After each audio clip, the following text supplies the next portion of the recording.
தமிழகத்தில் மேற்கொள்ளப்பட்ட வாக்காளர் பட்டியல் சிறப்பு தீவிர திருத்தம் நிறைவடைந்த நிலையில் வரைவு வாக்காளர் பட்டியல் வெளியிடப்பட்டுள்ளது. 234 தொகுதிகளில் நீக்கப்பட்ட வாக்காளர்களின் எண்ணிக்கை குறித்த விவரங்களை இந்திய தேர்தல் ஆணையம் வெளியிட்டுள்ளது.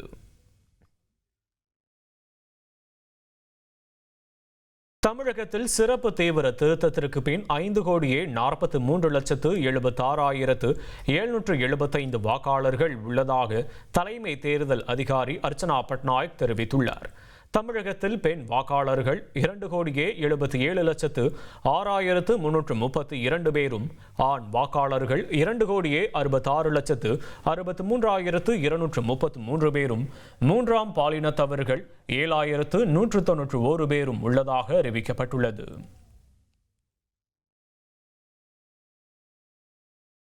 தமிழகத்தில் எஸ்ஐஆர் மூலம் மொத்தமாக 97,37,831 பேர் வாக்காளர்கள் நீக்கப்பட்டுள்ளதாக தெரிவிக்கப்பட்டுள்ளது.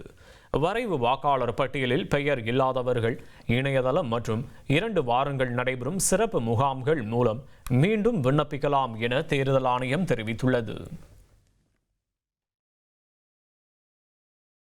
தமிழகத்தில் இறந்தவர்களாக கண்டறியப்பட்ட 26,94,672 பேரும், இரட்டை பதிவாக 3,39,278 பேரும், இடம்பெயர்ந்த 66,44,881 பேரும் நீக்கம் செய்யப்பட்டுள்ளனர்.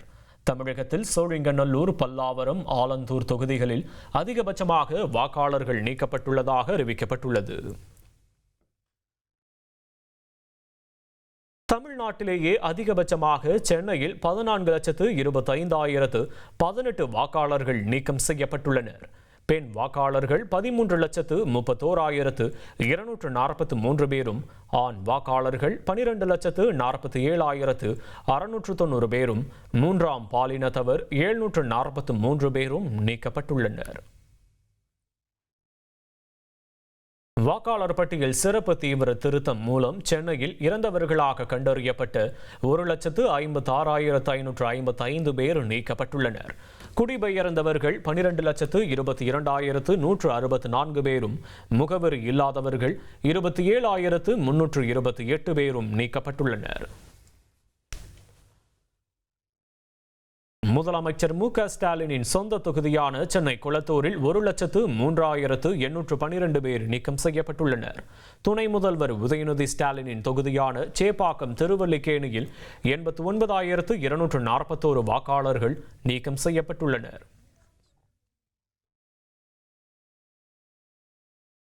வாக்காளர் பட்டியல் சிறப்பு தீவிர திருத்தத்திற்கு 1 மாதம் போதாது என துணை முதல்வர் உதயநிதி ஸ்டாலின் தெரிவித்துள்ளார். வாக்காளர் பட்டியலில் விடுபட்டவர்களை இணைக்கும் பணியை தொடங்குவோம் என்றும் கூறியுள்ளார். சேலம் மாவட்டத்தில் 3,62,429 வாக்காளர்கள் நீக்கம் செய்யப்பட்டுள்ளனர். எதிர்க்கட்சித் தலைவர் இபிஎஸ்ஸின் சொந்த தொகுதியான எடப்பாடியில் இறந்தவர்கள் இரட்டை பதிவு என 26,375 பேர் நீக்கம் செய்யப்பட்டுள்ளனர். எஸ்ஐஆர் மூலம் போலி வாக்காளர்கள் நீக்கப்பட்டுள்ளதாக கூறியுள்ள அதிமுக பொதுச் செயலாளர் எடப்பாடி பழனிசாமி வரைவு வாக்காளர் பட்டியலுக்கு வரவேற்பு தெரிவித்துள்ளார். தமிழகத்தில் எதற்கு எஸ்ஐஆர் தேவை என்பதை வலியுறுத்திய அதிமுகவின் கருத்துக்களை மெய்ப்பிக்கும் வகையில் உள்ளதாகவும் அவர் கூறியுள்ளார். தமிழகத்தில் முகவரி இல்லாதவர்களின் எண்ணிக்கை 66,44,000 உள்ளது உறுத்தலாக இருப்பதாக மத்திய முன்னாள் அமைச்சர் ப. சிதம்பரம் தெரிவித்துள்ளார். உண்மையான வாக்காளர்கள் பட்டியலிலிருந்து நீக்கப்படக்கூடாது என்பதே தனது நோக்கம் என்றும் எக்ஸ் தளத்தில் கூறியுள்ளார். செங்கல்பட்டு மாவட்டத்தில் மொத்தமாக 7,01,901 வாக்காளர்கள் நீக்கம் செய்யப்பட்டுள்ளனர். தமிழ்நாட்டிலேயே அதிக வாக்காளர்களை கொண்ட சோழிங்கநல்லூர் தொகுதியில் 2,18,444 பேர் நீக்கம் செய்யப்பட்டுள்ளனர்.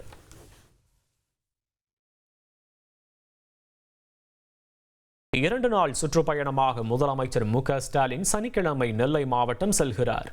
முதலமைச்சர் வருகையொட்டி நெல்லை மாநகர பகுதிகளில் ட்ரோன்களை பறக்கவிட மாவட்ட காவல்துறை தடை விதித்துள்ளது.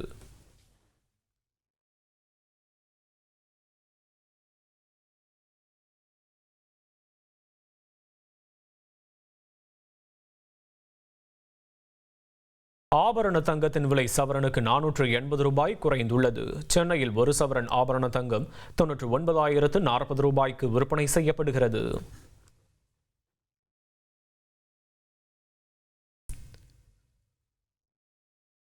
நீலகிரி மாவட்டத்தில் 2 நாட்களுக்கு உறைபனிக்கு வாய்ப்பு உள்ளதாக சென்னை வானிலை ஆய்வு மையம் தெரிவித்துள்ளது. தமிழகம், புதுச்சேரியில் வரும் 25ஆம் தேதி வரை மிதமான மழை பெய்யும் என்றும் கணிக்கப்பட்டுள்ளது.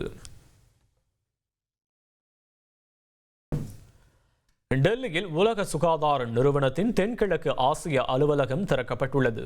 பிரதமர் மோடி, WHO இயக்குனர் டெட்ரோஸ் அதானோம் ஆகியோர் இணைந்து திறந்து வைத்தனர்.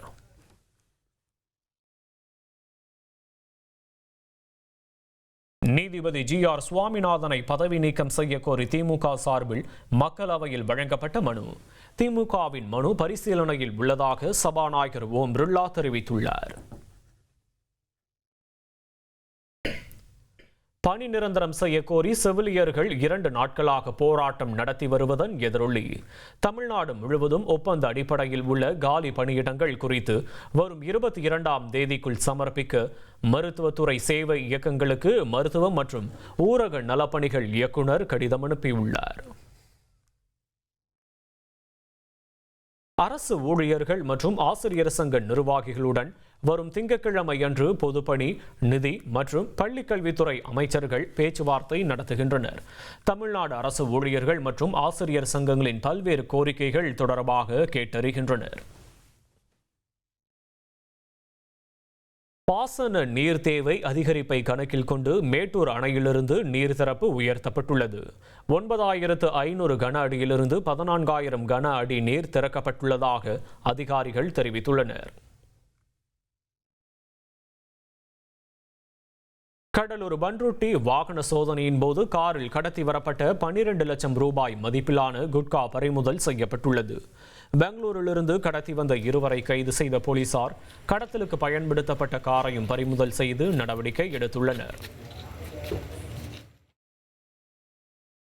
பராமரிப்பு பணி காரணமாக பழனி முருகன் கோவிலில் வரும் திங்கட்கிழமை ரோப் கார் சேவை இயங்காது என தெரிவிக்கப்பட்டுள்ளது. பக்தர்கள் மின் இழுவை ரயிலை பயன்படுத்தலாம் என கோவில் நிர்வாகம் தரப்பில் அறிவிக்கப்பட்டுள்ளது.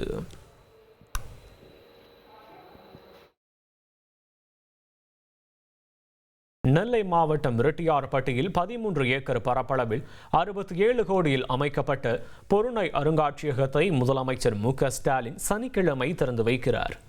மஞ்சள் மின் விளக்குகளால் ஜொலிக்கும் அருங்காட்சியகத்தின் ட்ரோன் காட்சிகள் வெளியாகியுள்ளது.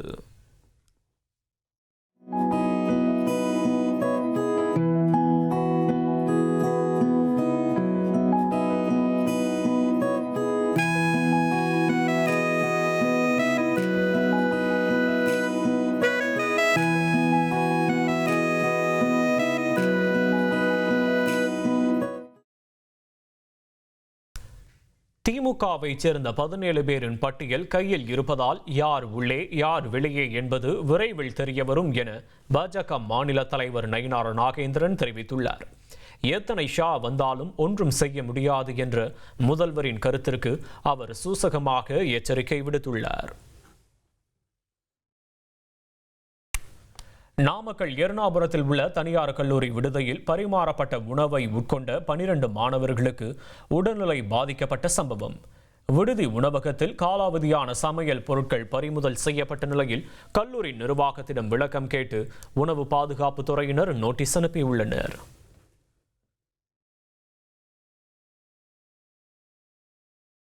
ஸ்ரீஹரிகோட்டாவிலிருந்து வரும் 24ஆம் தேதி அமெரிக்க செயற்கைக்கோளை சுமந்து செல்கிறது இஸ்ரோவின் LVM-3 ராக்கெட். ராக்கெட் ஏவுவதை நேரில் பார்ப்பதற்கான முன்பதிவு அதிகாரப்பூர்வ இணையதளத்தில் தொடங்கியதாக அறிவிக்கப்பட்டது.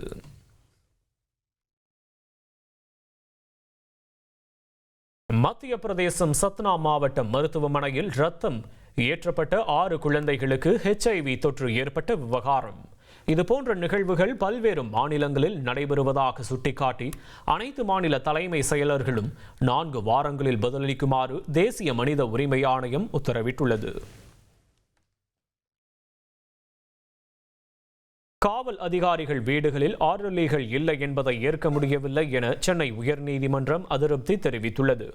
ஆர்டர்லி வாபஸ் பெறப்பட்டதற்கு எதிராக தொடரப்பட்ட வழக்கில் தமிழக தலைமை செயலாளர், உள்துறை செயலாளர் ஆகியோரை சேர்த்தும் உத்தரவிட்டுள்ளது. அரசின் அனுமதி இல்லாமல் வனப்பகுதி நிலங்களை குத்தகைக்கு விட முடியாது என உச்சநீதிமன்றம் தெரிவித்துள்ளது. வனப்பகுதி நிலங்களை குத்தகைக்கு விட அனுமதி தேவை என்றும் உத்தரவில் குறிப்பிட்டுள்ளது. 2015ஆம் ஆண்டு கும்பகோணம் திருவைகாவூரில் திருமணம் செய்து வைக்க மறுத்த புரோகிதர் அடித்து கொலை செய்யப்பட்ட சம்பவம். கைது செய்யப்பட்ட கொலையாளிகள் 4 பேருக்கு ஆயுள் தண்டனை விதித்து கும்பகோணம் கூடுதல் மாவட்ட நீதிமன்றம் தீர்ப்பளித்துள்ளது. ஆஷஸ் 3வது டெஸ்ட் போட்டியில் 2வது இன்னிங்ஸில் அபாரமாக ஆடிய ஆஸ்திரேலியா 3ஆம் நாள் ஆட்ட முடிவில் 4 விக்கெட் இழப்பிற்கு 271 ரன்கள் எடுத்துள்ளது. 356 ரன்கள் முன்னிலை பெற்றுள்ள ஆஸ்திரேலியா வலுவான நிலையில் உள்ளது. கடந்த 30 நாட்களில் இந்தியாவில் அதிகம் விரும்பப்பட்ட எக்ஸ் சமூக வலைதள பதிவுகளில் பிரதமர் மோடியின் பதிவு 8வது இடத்தை பிடித்துள்ளது. அதிக லைக்ஸுகளை பெற்ற டாப் 10 ட்வீட்டுகளில் வேறு எந்த அரசியல்வாதியின் ட்வீட்டும் இடம்பெறவில்லை. இந்தியாவிற்கு வருகை தந்திருந்த ரஷ்ய அதிபர் புதினுக்கு பிரதமர் மோடி ரஷ்ய மொழியில் உள்ள பகவத்கீதை புத்தகத்தை வழங்கியது தொடர்பாக போட்ட பதிவு 2 லட்சத்திற்கும் அதிகமான லைக்ஸுகளை பெற்று 1 கோடிக்கும் அதிகமான பயனர்களிடம் சென்றடைந்துள்ளது. 2021 சட்டமன்ற தேர்தலின் போது அளித்த வாக்குறுதியை நிறைவேற்ற கோரி கடந்த 4.5 ஆண்டுகளாக போராட்டத்தில் ஈடுபட்டு வரும் செவிலியர்களை உடனடியாக விடுவிக்க வேண்டும் என்று அதிமுக பொதுச் செயலாளர் எடப்பாடி பழனிசாமி வலியுறுத்தியுள்ளார். கடந்த தேர்தலின் போது செவிலியர்களுக்கு அளித்த வாக்குறுதிகளை திமுக அரசு நிறைவேற்ற வேண்டும் என்றும் அவர் வலியுறுத்தியுள்ளார்.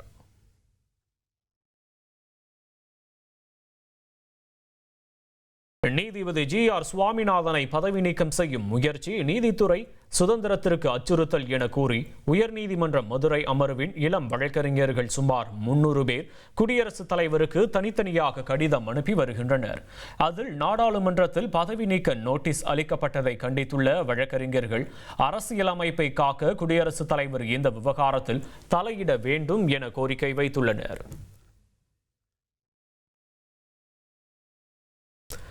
சபரிமலை தங்கம் திருட்டு வழக்கில் பாதுகாவலர்களே அழிப்பவர்களாக மாறிய அரிய வழக்கு என கேரள உயர்நீதிமன்றம் கடுமையாக விமர்சித்துள்ளது.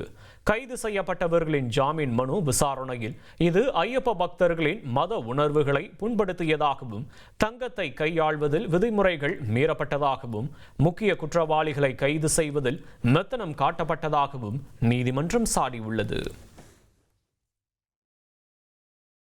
கும்பகோணம் நகர பேருந்து நிலையத்தின் வளாகத்தில் இயங்கி வரும் இலவச பொது கழிப்பிடத்தில் கட்டணம் வசூலிக்கப்படுவதாக குற்றச்சாட்டு எழுந்துள்ளது. மேலும் அதே வளாகத்தில் கடையை நடத்துபவர் வசூலில் ஈடுபடுவதை கண்டித்து வாக்குவாதம் செய்த பாஜகவினரின் வீடியோ தற்போது வெளியாகியுள்ளது.